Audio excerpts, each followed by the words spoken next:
Hello, good evening, everybody. This is Dr. Turpeau, Black America's Love Doctor, and I am coming to you talking about love and relationships and other topics as well on occasion. Today I'm going to answer a question from a reader or viewer, shall I say, and we'll just jump right in. If you like these videos, please share them with others or click the like button and subscribe to my YouTube channel. And then I will just keep bringing you this information. So hopefully people will share these videos, because you may be surprised that even if it doesn't apply to you, there actually may be some people in your life who will actually benefit from the things that we discuss here, because other people are going through these things in these crises and these situations. And so as I talk to them and try to help them, there might be some people in your life, family and friends, who actually may benefit from hearing it as well. So please share this video if you think of someone. Okay? All right, so let's check out what we have here, the question for this evening. Dear Dr. Turpeau, my minister husband left me over 18 months ago. He had been having an affair with his office secretary, and they had a daughter. Wow.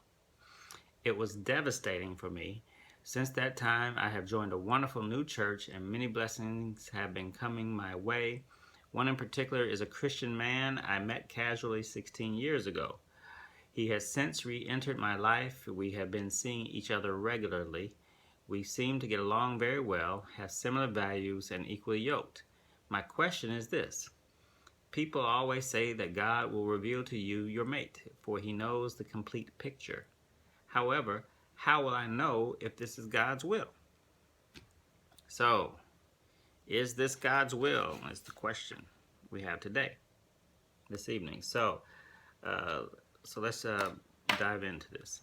When I first read this, I was hurt. My heart was hurt that you were going through this. Here you are, marrying someone, a man of God, of the cloth, and you think you could trust him, and then he turns around and he cheats on you and actually fathers another child. I'm sure that was devastating for you. Did not see that coming. So, you deserve to have your own husband. And so, as far as he's concerned, I'm glad he's gone. He needs to go, because if he's going to have that type of behavior and be with and father a child with someone else, he just needs to go on with her and go on with that child. He needs to be with them. So you deserve to have your own husband and happiness and family. So I'm kind of glad that he is out of the picture for you, because now it frees you up to get your life together and to make it look like how you want it to look. So if your divorce isn't final yet, I recommend that you go ahead and make sure that divorce is finalized, because we need things to be clear cut. We don't need all these loose ends and confusion and ambiguity. So if your divorce isn't finalized, I recommend that you go ahead and get your divorce finalized. The sooner the better, so we can move on and get you happier in a good situation with your new friend or whoever it may be. So keep in mind, don't wallow and be depressed when your relationship ends like that. And keep in mind, if you get angry and you want to take it out on him, don't give him that type of power. The best revenge is for you to live a happy and successful life. Okay, so if you get mad and you want to get revenge, that's the best revenge you can have, is to be happy and have a successful life. And it sounds like you're on your way, so I'm real proud and happy for you. You've met someone, so that's encouraging that you're on your way to making that happen. This person could be the one, and you're questioning, especially now, because you figure if anybody could be a good husband, it'd be somebody, a man of God, a preacher, a minister. And so, but you found out that ministers are human too, and they're not much different from everybody else. So I'm just happy for you. He could be the one, this other guy, this new guy, but you don't want to be too hasty in making that decision. Okay, so I think you are doing the right thing, examining, questioning, because you can see that if you make hasty decisions based on assumptions, you can end up with a person who's not the best for you. Because the best person I have found and you constantly will hear me say, is somebody that you're compatible with. And it takes time to find out if you're compatible with someone. So, God could be, you're asking, is this God's will? Now, God could be revealing to you that this person is the one for you. And God could be revealing that to you. And what I recommend that your job to do, if God is revealing that to you, is to listen to God closely to try to understand whether that person is good for you. Now, what do I mean by listen to God? There's not going to be anything written in the sky, with your name saying, yes, he's the one. Or for you to meditate and pray, and there's all of a sudden you hear a voice say, he is the one. And you're like, that's not what I mean by listening to God. When I say listen to God, you can actually listen to God by taking all these things into consideration: a still, quiet voice, prayer, meditation. You can listen, but also what I think is helpful to use is to use the harmonious way. This is why I wrote the book. It's a book called The Harmonious Way: Find Love in Marriage by Playing Your True Note. Okay? Use the harmonious way.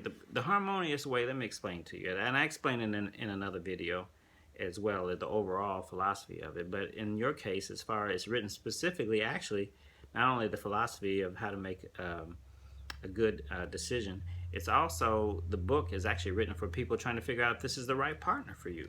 Okay, so I highly recommend, if you haven't gotten a copy, that you go ahead and get a copy. But the harmonious way is a process that helps you to have faith in who you are, courage to be who you are, discover who you are. And when you do that, it will help you determine God's will for your life. Because by understanding who you are, having faith who you are, having courage in being who you are, it will become more and more revealing of the type of person that you need to be with. Because based on who you are, based on that, the next step of the harmonious way is to find people that will, and environments that will allow you to have the Holy Spirit within you express God's will. See, God is love. And love is at the center and the essence of our being. And we each flower that, we each manifest that, we each blossom that in a different way. The Holy Spirit is within each of us and is trying to express itself. And this is what the harmonious way is about. It's about playing your true note, being who you truly are. And so once you understand who that is, who you are, and you play it loud and clear and not being ashamed and being who you are, then you will find someone else and who will harmonize with you. And this is how you will find God's will for your life, because when you find someone else, then that Holy Spirit can express even more, that Holy Spirit that's within you, and you will live a life expressing God's will. And so that is the reason why I think you definitely need to check out the harmonious way. It will guide you step-by-step exercises and really think you through the whole process and guide you through the whole process of how to determine who is the best person for you to be with. So hold on. I'm encouraged. True love is on its way for you. And I just want to say, harmonious wishes. Happy for you. Take care. Bye.